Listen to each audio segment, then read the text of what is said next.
Chris Walker, Emergency Preparedness Coordinator with the Hamilton County Health Department, joins us this afternoon. Hello.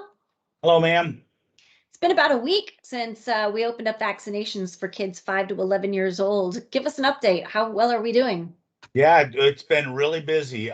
We expect to pass 1,000 kiddos having passed through our doors to get vaccinated this week. So it'll be 1,000 kids in just over in 8 days. So that's a really good initial turnout. So we're really pleased with that.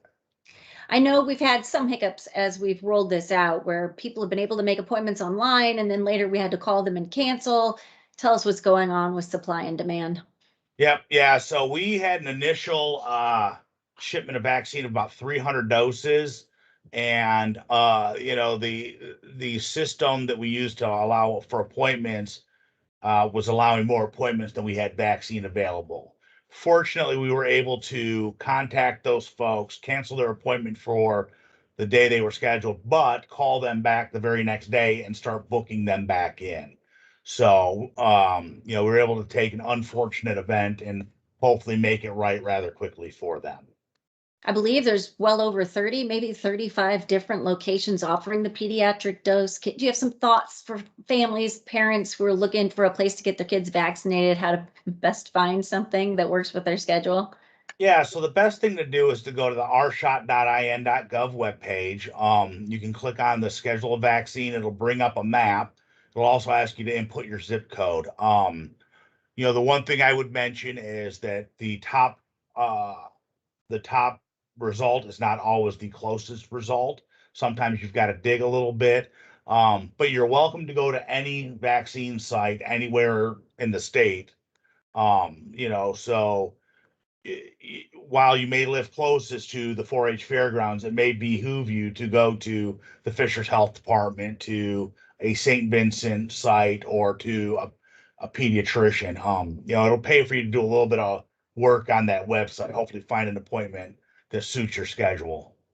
You mentioned RShot. I know that the last time I looked, at least the health department, our vaccine clinic at the 4-H fairgrounds up, it said that we are taking walk-ins, but there's a caveat to that. Explain.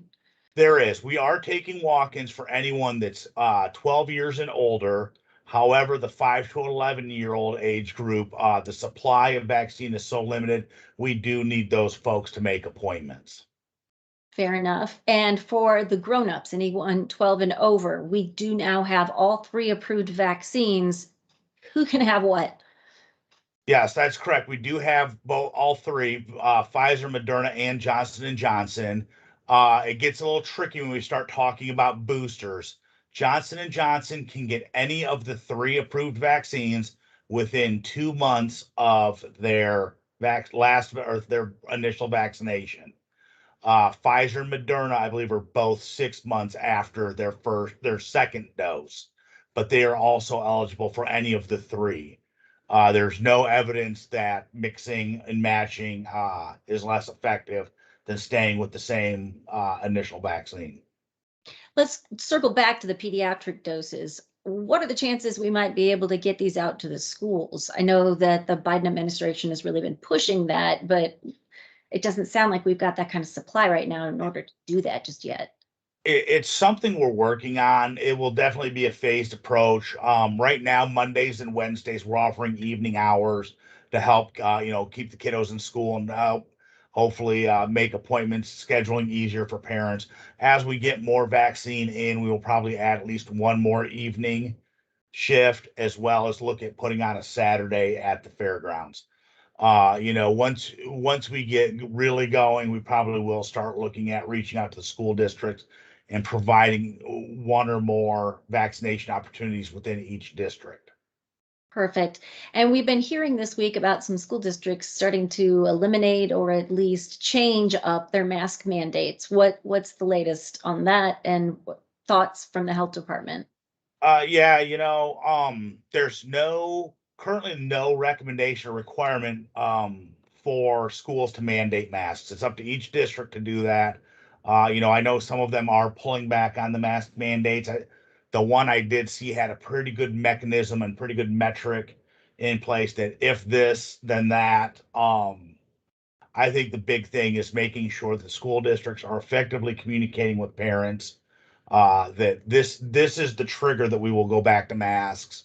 If it were me, I hope my kids' schools personally, I would like to see them stay masked up at least through the middle of January. That gets us through the holiday season.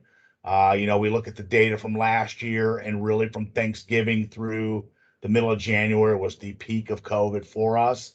I think it'd be prudent for us to stay that course, but I think as long as the parents understand and the school districts continue to monitor it closely, it's one of those things where, we need to be flexible and ready to react when, things go sideways.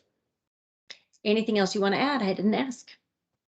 No, I think we've covered it all today. We look forward to having more vaccine on hand so that we can help take care of those kiddos. The demand's been amazing. I'm glad to see a lot of parents coming out, and we continue to look forward to serving those kiddos and helping them get on their way to being protected as well. Sounds good. Chris Walker, Emergency Preparedness Coordinator with the Hamilton County Health Department. We'll check back with you next week. Thank you, ma'am.